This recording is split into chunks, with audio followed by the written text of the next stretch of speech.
What is going on, guys? Welcome to week number 6 of our Big 12 Team Builder Dynasty. We're going to be taking a look at all teams' recruiting boards, and it's going to be a quick little rundown of the team needs. Just to get you guys all caught up, because you don't know where we're at 5 weeks into the season with recruiting. Correct. And you guys will notice one thing real quick for Ardmore. We are going after the top guys. Our top guys will be Darnell Savage, Socrates Fortlow, and Willie Nelson, a 4-star athlete, number 14 overall. And then Josh Miller, the number 2 corner. So obviously we're trying to spread ourselves out a little bit. And right near the middle of the board here, we got some defensive players: Mike Curtis, a JUCO, Chris Wright, Frank Larson. So that linebacking core, we got to find some replacements from David Price and Apollo Warren. They're going to be going to the pros here in the next maybe 2 years. David Tomsha, we're fighting off Camu right now, trying to look for that next quarterback, and he's the number 1 overall quarterback. We need a guy like Tomsha. Tomsha would be big, and Camu is definitely going hard on him as well. Yes, and we're in the lead right here for Quentin Booker. Looks like we're going to really still bolster that defensive line. We got TJ Holt looking at Amarillo real quick, but we need to figure out some offensive line help too at some point. Justin Keith, a good player there. So that's really the top of the board. We did lose out on a receiver there, but Keneal Mason, I love Keneal Mason. Hopefully we get him. But yeah, so you guys can see real quick just the board there. Not Custom even recruit Anthony Armstrong. It doesn't look like we're going to get him. Real quick, Chad Masters. We're fighting off Broken Arrow as well. All right, now let's check out Nebraska State. We're actually doing pretty well so far in recruiting. We got this dude out of Delaware, Tyler Dykes. It's a battle between us and Shreveport right now. Another middle linebacker going on head-to-head against you with Chris Wright. And then we got the Johnsons right there, both in second place. So it'd be nice if we could seal the deal on a couple of these. We got custom recruit Seamus Oregon.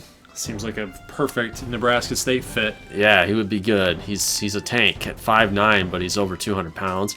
Custom recruit Jack Danger out of Omaha, Nebraska. Looking good there. We're looking good on the middle of our board, especially just added this guy from Minnesota. Jafari Okoye. We are well behind Shreveport, Amarillo, and then Odessa State there for custom recruit. These guys, I'm not digging this part of the board. Davis and Moore were down by quite a bit. Ronnie Rouse, good athlete, looking good there. Custom recruit Ranger Green out of Kearney, Nebraska. We're starting to pull away there. Larry Lemon. It's the weirdest name I've ever Larry. seen. Probably, yeah. No offense to people named Larry. I mean, my middle name's Lawrence, so. But yeah, nobody born after the year 1982 has ever been named Larry. No, I don't think so. Let's check out ACU here. We got Josh Miller, a guy that you were competing with. Corey Simmons. This guy, we're behind by quite a bit. We got a visit coming up week 9, but you see Florida and Alabama, so hopefully we can. Yep, they got those late visits. You're gonna have to play. ACU's gonna have to play some good D on that visit. Yeah, this guy too, another middle linebacker, Logan. You got a center, Johnson. We're behind by quite a bit on that. Willie Nelson, still in the mix there. So they're going head to head with Ardmore here, toe to toe right now. This guy, Billy Campbell, down to Louisiana Tech. Man, Socrates Fortlow, custom recruit. This recruiting battle is going to be interesting for me because Uba is looking pretty good right now. You see the visit schedule there lined up for Socrates, so looking pretty good for him. Let's see, Nathan Stevens. This guy's interesting. They have Orpheus though at quarterback, and Jake Lewis backing him up. So Nathan Stevens might be looking at Denver Tech. I don't know. Either way, he's not going to have a path to playing time at either place probably. He's looking at Temple, which is really interesting compared to all the teams that he's got on his board. Yeah. Why Temple? Does he got a family member that goes there? Maybe he can play. Paul Campbell here from Pine Hills, Florida. Keneal Mason, ACU in the lead there. Anthony Armstrong, close, but second place. Pretty far behind on Takeo. This is the first time we've seen Takeo on the board. Nebraska's in the lead, though. We got Odessa, Uba, and Camu trailing. Chad Masters on their radar, but not in hot pursuit there. And Armani Roussel looking at Minnesota. So we got ACU and Little Rock trailing. Ethan King update. Mississippi State actually pretty decent lead, but Shreveport is bringing up the rear. And we'll see the visit schedule there. Taking a look at Amarillo and Griffin Rivers, the number 2 wide receiver, perhaps, probably. Well, he's number 2 wide receiver, but he may be one of the top 5 players in all of the custom class here. So Griffin Rivers, that would be a huge get for Amarillo's offense. Now, here's the deal. Rhett Bollinger's not going to be there next year. So should be Nate Galveston. Yeah, Nate Galveston's going to have enough weapons to get him by, maybe. I mean, I honestly, with how much Griffin Rivers is rated right now, there's no way that he's going to be a redshirt. He's going to step in right away as a freshman and get ready to go. Same for Darnell Savage. Yeah, number 1 wideout. So pretty interesting to see that how the overalls are playing out here. 82 versus 84, and somehow Griffin Rivers is the number 2. But hey, what's whatever. But if they could get them both, that would be huge. Huge for the program. TJ Holt, a tackle. First place, they're beating Ardmore by a ton. Thomas Marquardt beating Odessa and Shreveport by a narrow margin. Joey Moore, still, Amarillo prides themselves on that defensive line. They're going after hard. These 2 guys here, Jeremy Allen and Joey Moore. Chuck Perry, a little bit down there, 3-star. I think he might be a little bit overrated. I don't know. He's 77. If that rating holds, he's looking pretty good. This guy, I'm having some problems with him. I had him on a few boards. Had to take him off. I think he was with Midland State and ACU. Had to take him off because just not feeling the team builder teams. Jafari Okoye, 2nd place. Who do you think is going to get Okoye? Shreveport or? I think it's going to be Shreveport. Yeah. Amarillo doesn't really have a lot of points to spend on him right now. They're already down by 575. So unless somebody makes a really big push for him, like Odessa or Amarillo, it's seeming to be Shreveport just because he's from Louisiana. So he's getting kind of that hometown discount. Another defensive back that is a custom recruit, Juice Robinson. He is committed. That was an insta-commit, by the way, to Amarillo. So he's a really good corner, that man-to-man type of guy. I think they're getting a good one here with the number 63 cornerback. Michael Vincent down by 2,600. So we're making this last push here for this defensive tackle. If it doesn't work this week, if we can't get enough momentum moving, we're going to take him off the board. It doesn't seem to make sense and waste those points. A couple defensive players here were also insta-commits this very week. Yes. So we got them going. Yes. And that's going to do it for Amarillo. Still got some action down here that they can make a play for. A lot of leads in there. Uba time. Socrates Fort Low. They are in the lead on Fort Low, and that they're maxing out at 550, so they're not going to go any higher than that. This dude, Justin Keith, guard, also in 3rd place. Then Tyler Dykes, they're probably too far behind. Jimmy Mark, defensive tackle, looking good there. This dude, Quentin Stanford, just added to the board. He's not really feeling anybody. He's fielding some offers, kind of taking his time. Uba's going to swoop in and see where they end up on his board this week. There always seems to be those types of players that are really good players, but they haven't made up their mind yet. And, nobody's really impressing them. So Uba come in there, sweep in, and take that name down. Orlando Austin. We see here Odessa State has moved into the lead for Orlando. I wonder why. Yeah, trailing behind, though, is Uba. So Orlando was thinking about Denver Tech, trying to think about blazing his own path. Utah State is kind of the outlier there, but Broken Arrow is a factor here for Orlando Austin. But originally he wasn't that keen on Odessa, and now Braxton Sr., the wide receivers coach / passing game coordinator, is talking him into it. Orlando might be thinking to himself, hey, this team just won a Sugar Bowl, so, they should have some pedigree.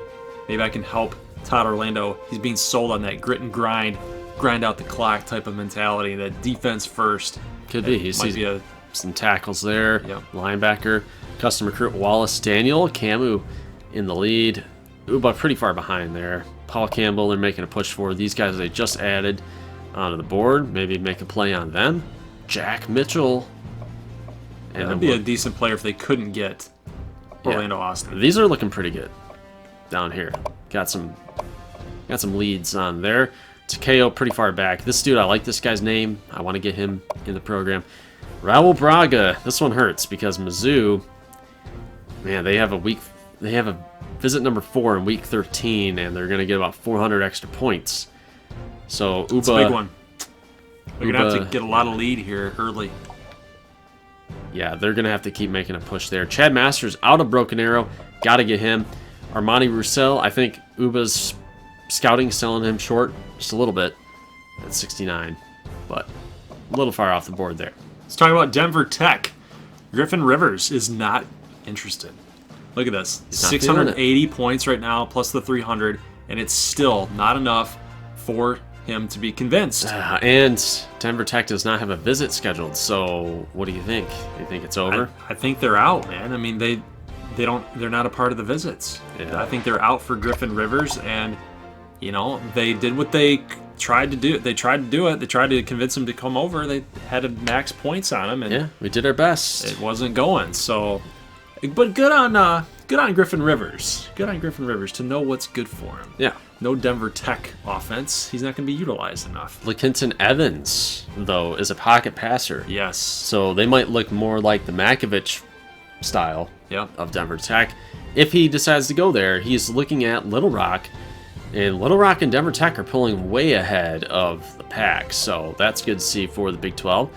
Michael Logan, I'm trying to hold on to this guy, but I mean, I think he's feeling the South out of Georgia. Seems that way. Claude Gray out of Oklahoma. Here's a question. Maybe Uba and Ardmore should have been going after him. Yeah, how did I miss this guy? I don't know. Gabe Hill here in second place, barely trailing Florida State.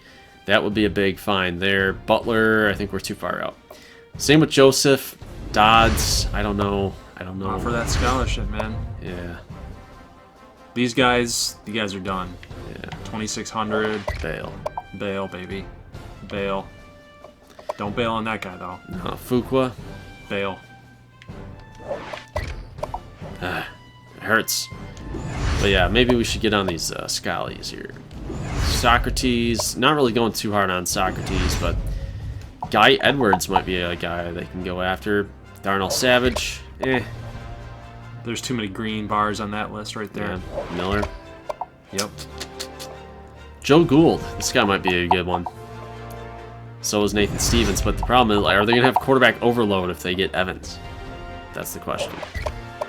So we got 500 points left to spend. I'm going to add some guys after this is done with. I think I might just roll down the board, get those scholarships. Tomsha, I don't think they're going to go after. They don't need Tomsha. Billy Campbell down 19. Cody Morgan. He deserves a scholarship. He's number 9. Defensive tackle. Yeah. Willie Kidd, just added him the previous week out of Hawaii as well. And then we got down the board here. A couple more guys. Going to add some guys with the low lock rate. Time to take a look at Camu's board. And one of the biggest needs that this team has right now is offensive line in a bad way. Guys, so you will see up here on the board, we've got a couple guys at the guard position. Brad Hall, down 2,500, and I don't know if we have a visit scheduled. Yes, we do. So it is in week 8. It's early, so it's going to help us vault up a little bit, but I don't know. I don't think we're going to be able to get this guy. Tight end, Chad Turner. We need a guy here. That's going to help. Way behind, though. Yep. Justin Keith is probably the biggest guy that's like within reach. So they really need to press and push a little bit harder, I feel like, for Keith. Maybe we need to pull some points off at some point for like Chad Turner here. Pull some points off and go after Justin Keith to challenge Ardmore a little bit, because right now it seems like Ardmore's kind of running away with it, because we need guard help as well. Wallace Daniel, running back, and Austin, maybe we can pull some points off him. It seems like this is a lost cause there. But we are in the lead here for William Clark, so maybe it makes more sense to just take Turner off, add some points to William Clark. But yeah, I mean, this is a big class for Kansas A&M to plan for the future at the offensive line position, and a lot of guys are not really looking at him right now. Honestly, it's kind of hurtful at this point, because the guys that they're interested in are not feeling the love back. Junior Cash, quarterback. So if they don't get Tomsha, they could go after Junior Cash. I think we get Junior Cash in the Big 12. Jason Jackson, the guy that you like. Jamal Edwards would be a pretty solid guy. You know, Corey Pleasant's right there. We still got some range there, some give. Raul Braga, it doesn't seem like it's going to happen either. So that guy might be good. Which one? Tyler Walton. Looks like a safety. type. 6'4", 195. Yeah. So I mean, we're looking at offensive line, and we've got some leads on some of the 66 and the high 60 type of players, but the top of the line guys, totally not interested for whatever reason. So now as we go a little bit further down the board here, a lot of depth guys are interested in Camu, but so far they may need a rework here on their board. So it turns out we actually had 8 extra spots to add some offensive linemen for Camu, and that's exactly what we did. So we got a couple 2-star guys that were going to be easy to get. Some JUCOs. Yeah, some JUCO guys are in that 70 range. John Tucker, Jamal Edwards is already up there, Corey Pleasant. So I mean, these guys are within reach, and you know what? It's better to go after these 67s and these high 60s right now. Get them signed up. Hope that you can nab the guys that are higher up on the board, and hey, just maybe you hit on a couple. It's sort of like the situation we had with Midland State, where we were just going for every cornerback we can find. Camu needs to spread themselves out, get whatever linemen come their way. Time for Little Rock's board, and Griffin Rivers doesn't want to play with his brother. They're having a tough time. I think their best route is to get locked out.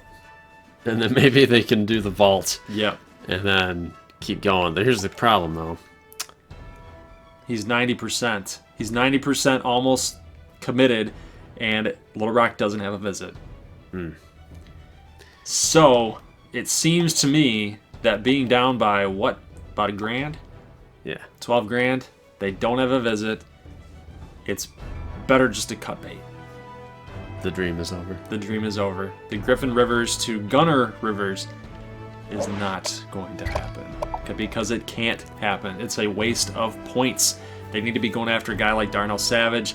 If Gunner Rivers stays, that's the big thing. Well, if they can somehow get Evans, that would be big. I think Evans would start right away for this team. Another true freshman coming in and starting right away. Darnell Savage right now has Texas A&M in the lead, so Little Rock might pose our best chance to eclipse the CPU team. Looking at the center here, Kyle Hill, 78 overall, number 3.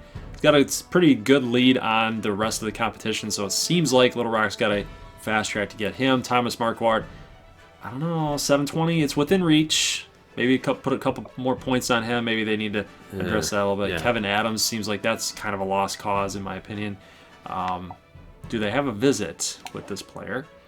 They do. So not yet.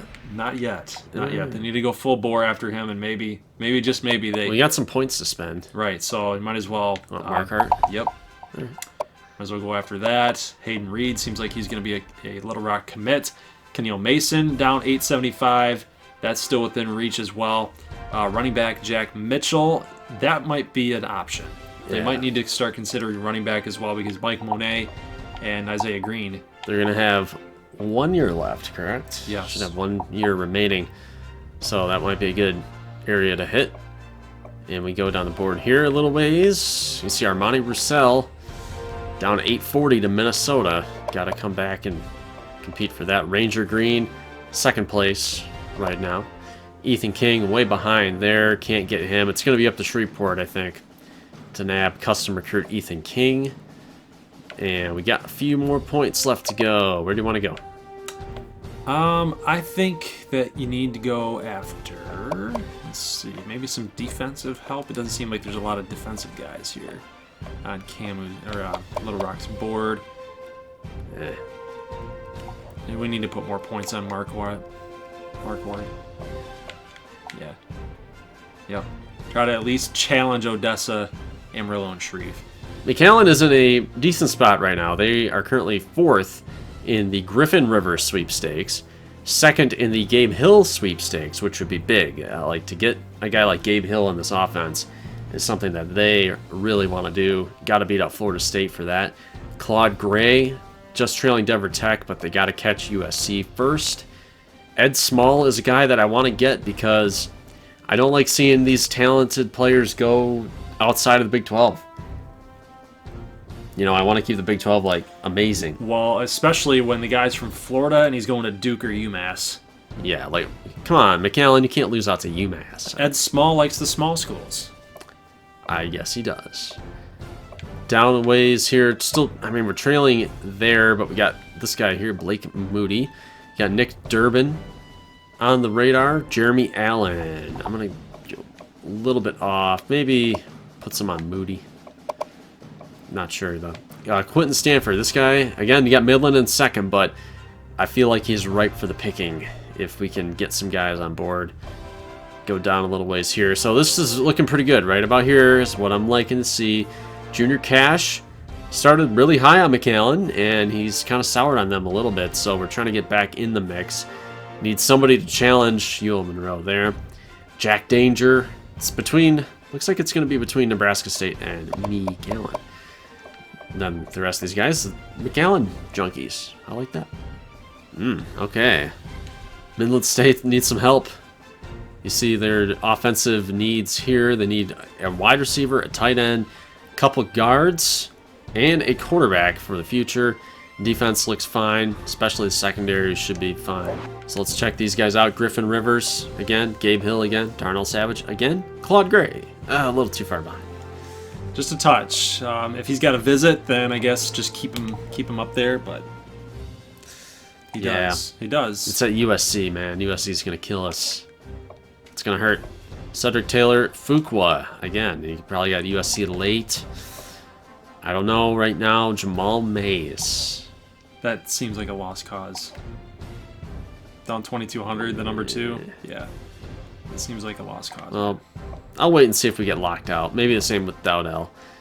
And maybe we can put a play on there. But, yeah, Midland's having some issues right now. See Kyle Hill here, 77, just trailing Little Rock. So they're in second place a little bit. Quentin Stanford, again, has him second, but he's not really responding. And then we go down the board a little bit. I'm seeing some better results, better vibes down here. Yeah, down near the upper 69s and low 70s. They're having a lot of success, but with these top tier type of players, not a whole lot. So Midland State, a lot of question marks happening with this program right now. Let's get going. So Odessa State was trying to replicate last season and hit the home run. Here's the problem. They don't get Midland State at home this year, so they can't beat them and then get, reap all the rewards from that. They got to go on the road, so they don't have that as one of their visited games. So it's going to be a little bit tough to sell that. Braxton Austin came in, was hyped up as a big-time recruiter, but we had to let go of quite a few guys that we were making a move on. There's a couple of guys still left here, like Savage, pretty far behind on Rivers, but Savage would be a big get for this program. Jamal Mays, not really working out there. Trying to catch Missouri with Scott.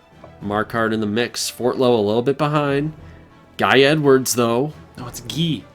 Guy. I'm just kidding. Dowdell. The hockey stuff coming out. Same thing. Justin Keith, guy that we've come to know and love. Orlando Austin down there too, but Mike Wyatt looks pretty good. Orlando Austin really heavily considering. He's five with his brother. 5-star recruit. His cousin, I think. Yeah, 5-star recruit, and wasn't liking Odessa as we talked about earlier in the video, but he is coming around to Braxton Austin Sr.'s persuasion tactics. So just throwing that out there. Bags of money. Get those bags of money. See, I would think Odessa's our best hope to get to KO. Braga, a little far behind. I'm going to leave that up to Uba, I think. I don't think they can get him. Junior Cash. Okoye, again, a little bit behind. Frank Austin. What's up with all the Austins? That's why I added him. Seems like we talk about this every single season for Shreveport, but they just need talent. They need talent, and they need to open themselves up a little bit versus, this constraining type of offense, this run. You know what, though? This run heavy. I'm not seeing it on this board yet. The talent? Well, the skill position talent, because you see they're going after middle linebacker, getting some tackles. They are, it looks like, some pass block guys. So that's important. But, you got, like, Porter, Ethan King. You got safety, Okoye. Defense. They love their safeties, and they love their interior offensive linemen. True. So it's just what they like to do. And I'm not seeing the skill guys, and Seamus O'Regan's not an explosive player. No, he's just a guy that fits their style of offense. And even when you look at the top 5 or 10 players here, it's just that's the one skill guy. You could count corners as skill players, but Jake Royal's a hard hitter, and they've pulled off points on him. So the deal with Seamus though is like he's not explosive. He's a blocker. And he's a kind of a short route possession guy. So the calls for Shreveport to change their offensive identity falling on deaf ears so far. We'll have to see. Junior Cash. Should we put more on Junior Cash? I say yes. They've got a ton of quarterback issues right now over there. Even the transfer, Kerry Ashley hasn't even been able to make a name for himself to take over that starting job. So I say find somewhere to pull some points off, and then what about maybe Braga?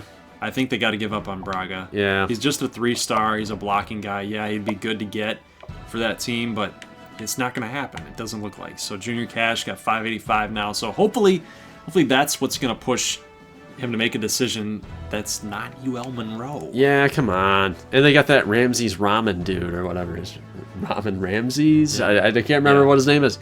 But one of the live stream guys was renamed, and he's looking pretty good. So Junior Cash, if you think you're gonna play for UL Monroe, you're probably gonna sit out 3 years like you will at Shreveport anyway. So hey, go to the Shreve, party all night. Hey, no party like a Skeeters party. All right, let's talk about the Heisman watch, guys. Makovich #1 right now, but look who's in #2. That's the first time an Ardmore player is up on the Heisman watch. John Hicks. Cool. Yeah, baby. I think he was on there last year. He was? Yeah, near the briefly. Yeah, maybe like a week before he... I'd have to double check that. Yeah, but Jesse Tyson in #3. Coming off that loss to Notre Dame, though. But he's getting 6.8 a carry, 632, 158 yards per game with 10 rushing touchdowns. So Jesse Tyson's looking good. It's a lot. Hicks has 8 and 2 for 740. So his passer rating is doing okay. Better than last season so far in his full season as a starter. Yes. He was a gadget quarterback the first 2 years. Yeah, and then even in 2015 with the 13 touchdowns and 7 picks, he was a little turnover prone. Yeah. The rushing, though, is what's setting him apart. 322 yards with an 8.1. Yeah, for sure. And let's take a look at Makovich here. He's 12 and 1 with 13 30s, so he's got a 209 quarterback rating. He's the clear-cut #1 right now. Even though Hicks is performing well, he's definitely the #1 quarterback. Yeah, looks like he's taking a few more chances running the ball. About 200 yards rushing, but 44 attempts. So he is playing a little bit more conservatively. Try not to get hurt like he did last year. He got hurt a couple times. First time we're going to be taking a look at the players of the week, and we might as well do that from week #1. Yeah. Look, Ian Book. Congratulations, Midland State. So let's see if we had any guys get some honors here. Makovich against Baylor, 454 and 5. And then you had Scott Christian, defensive tackle, 2 sophomore. sacks. Yes, good stuff there. And then Willie Wesley. Huge game against UNLV. Couple sacks there. Hey, Patrick O'Brien had a good game too. And our Big 12 players of the week here, Jeremy Flores. We saw him miss that tackle against Notre Dame. That was pretty funny. Jesse Tyson, 162 and 4 touchdowns. Makovich versus Boise. Okay, Jeremiah Price had the interceptions against South Carolina. We all remember that, hopefully. Pick 6. Week 3, same guys here, Christian and Makovich.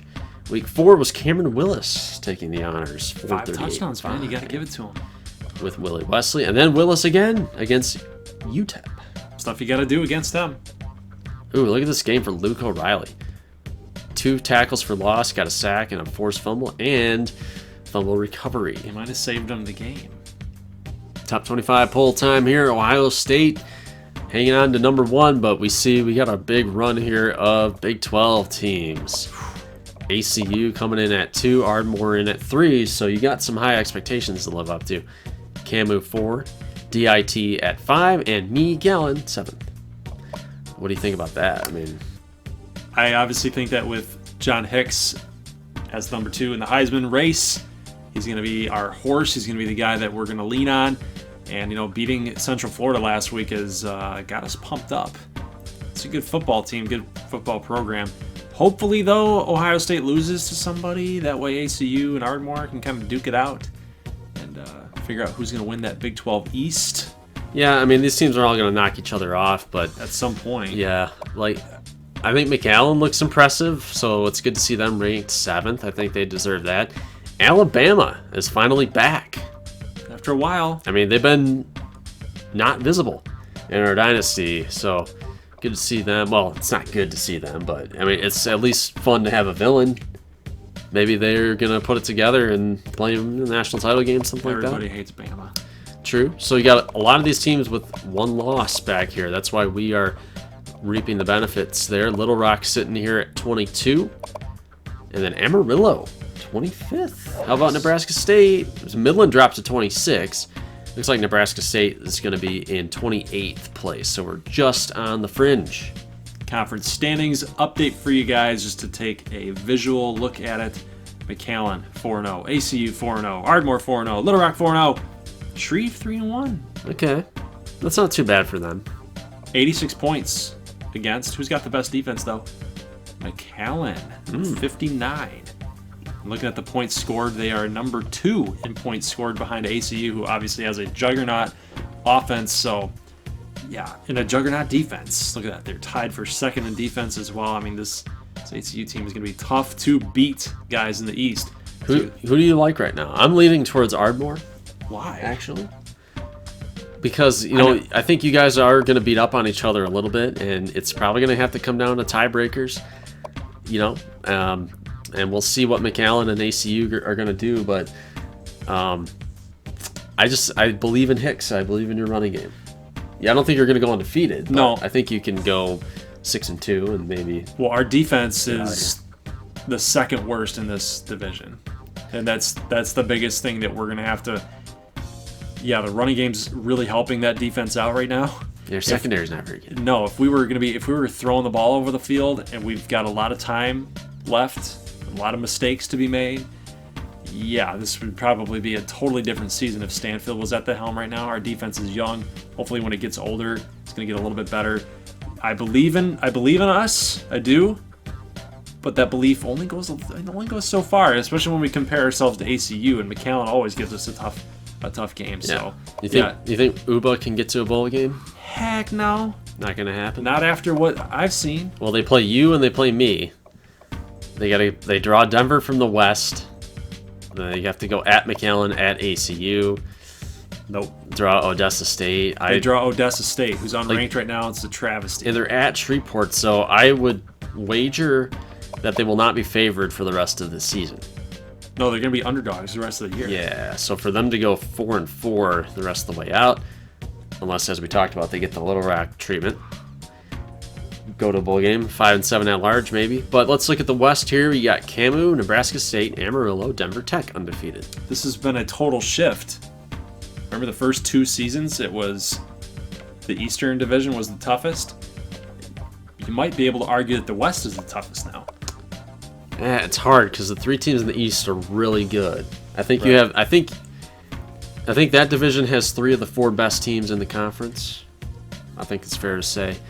I think the West definitely is a little more parity, and our bottom 2 teams in the West are better than the bottom 2 in the East. Right, so it's a little more balanced. I would probably say the West is better overall compared to the East. I agree with that because I believe in Odessa actually.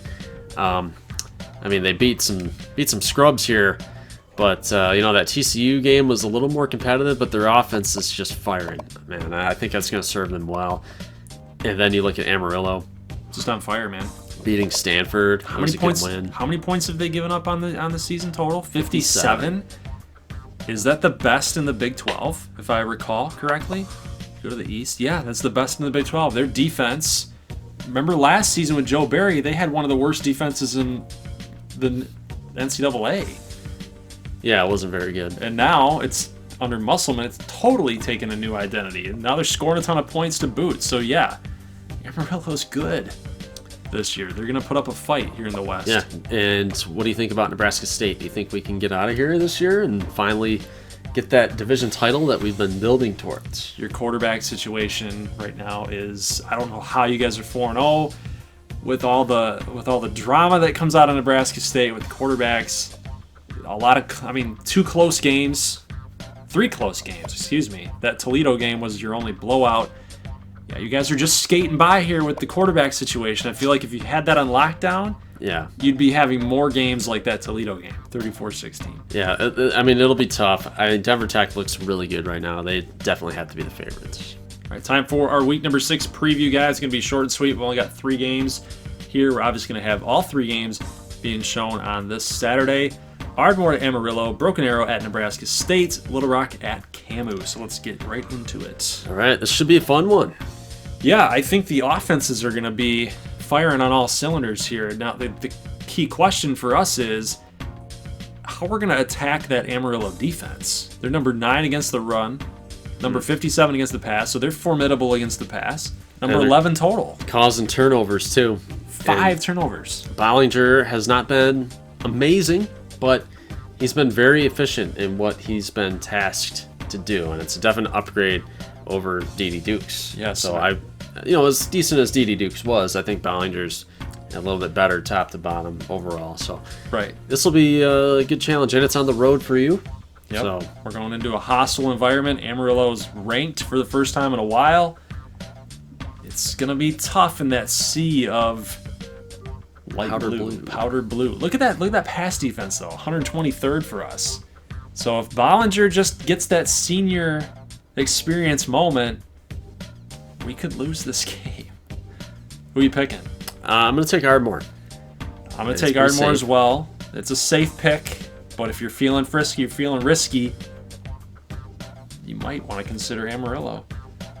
Okay, here's a game on paper that looks to be pretty close, but we see that Uba has not been producing offensively, and the way that our defense has been rounding into shape the last 3 weeks, I think that should just play right into our hands. The only difference could be those turnovers. Uba has lived off of turnovers. We have been giving the ball away quite a bit so far in the early going, and our offense has not been as good as it's been recently, the last couple of years. I think Uba is too easy for you guys to lose this game. It depends on who's starting. I feel like that you either could be playing a close game or you could blow Uba out, whichever quarterback's going to start. If it's Shinosky, I feel the game's going to be close. If it's Keith, I feel like that's the way to go. Just bob it deep on Uba's defense. I mean, I know Faintus Nine's back there, but Gatlin makes a lot of mistakes. So if you go with Keith, the rest case could blow. I don't know. I mean, we had to bench Graham Keith last week, so what are we going to do? I don't know. That's the big question right now. It's confusing. Coming out of Grand Island, Nebraska, everybody's kind of wondering, like, what's going on? Because Keith beat out Shinosky in camp. And it's like, well, Shinosky won 8 games for you guys last year. He beat Denver Tech. And you're going to bench him to make him a slot receiver and a kicker and a punter? Well, I don't know. And your gadget quarterback? Like, there's been a little disrespect there to Ben Shinosky. So he came in off the bench. He played okay against Ball State. It was good enough to get us the W. He was better than Graham Keith in that game. Graham Keith was great against Oregon State, I thought. Nebraska, he totally slipped and wasn't very good. It's such an enigma when you talk about any conversation talking about Nebraska State trying to figure this team out, because look at the turnover differential, -4. They're 4-0. They've had quarterback issues up the wazoo dating back from year number 1. True. Cameron Willis versus Trevor Rooney. They've had 4 years of quarterback controversy, yet they continuously make bowl games. They perform well under pressure, and they still have the same issues with quarterback. They can't figure that position out, and you have to ask yourself, people are going to be calling for Stephen Cuss and be like, dude, what are you doing with this program? But you can't really go after him because you're 4-0. We win games. You win games. Okay, well, who you got? It works. Who's winning? I'm taking Nebraska State. It's a good pick. Little Rock and Camus, my 2 babies. Who do you have in this game? It's close. You know, I've been dogging Camus a little bit. You don't think they're deserving of the number 4 ranking? I don't, because I've been talking about their defense, but they're actually performing pretty well. I thought their secondary would be a weakness. I thought Camus would be like 8-4 as a ceiling. They've come together. Yeah, I didn't think they could get better than 8-4. But I mean, the way they're playing right now, they are looking pretty solid. And Little Rock, though, Gunnar Rivers is like, he's a little bit handcuffed, I feel like. I feel like he can't just let it rip. I think he knows that his receivers aren't great. He has to work with what he's got. He's got to try to not turn the ball over. You see turnover differential, Little Rock's +9 because of their offense is playing smart, playing safe, and the defense is getting it done. They're the number 1 in turnover differential. That's huge. I'm going to pick Little Rock here. They could give Camu a fight. That's no question. I mean, look at the run defense, 24th, 87th against the pass. You know, they're a little susceptible in that secondary still. But when you go over to Camu, like you said, their defense is coming together. They're playing well. That offense is a little bit, I would think their offense is better. It's more well-balanced than Little Rock. Their offense is really good. Yeah. So that was never a question mark. Considering that fact, though, you know, if Little Rock gets a couple turnovers here and there, if Jace Freeman in the offense makes mistakes, then you could say that arrow favors Little Rock. But right now, on paper, the safe pick, go with the number 4 team in the land. Jace Freeman was putting up Heisman caliber numbers. He's not in the Heisman race now. Maybe this is the game where he gets back into the mix. I'm taking Camu. All right, guys, so that is the preview for week number 6. Make your picks for week number 6 on the website, www.goldglovergaming.com, in the Team Builder section in the Pick Center, as well as down in the description. There's a link below. Standings are updated as well, so make sure you guys check that out. I think we might have a new leader. I haven't updated it quite yet as we're recording this, but by the time it's posted, it will be updated. So check that out, see where you stand. And again, conference games are worth 3. So if you feel like you're out of the mix, don't feel that way, because you can come back and come back quickly. If somebody goes 0 for 3 and you go 3 for 3, you're right back in this thing. 9 points, baby. Right there. Go boosh. Get back in. Make that comeback. So, guys, leave a like if you like this thing. And if you're new to the channel, make sure you hit that red button for subscribe or my logo in the bottom right-hand corner. We will see you guys on Saturday, 11 a.m. Will you have this edited by 11 a.m.? Yes. I'm just kidding. I play with him about that all the time. I'm a busy man. We'll see you guys on Saturday. As always, peace.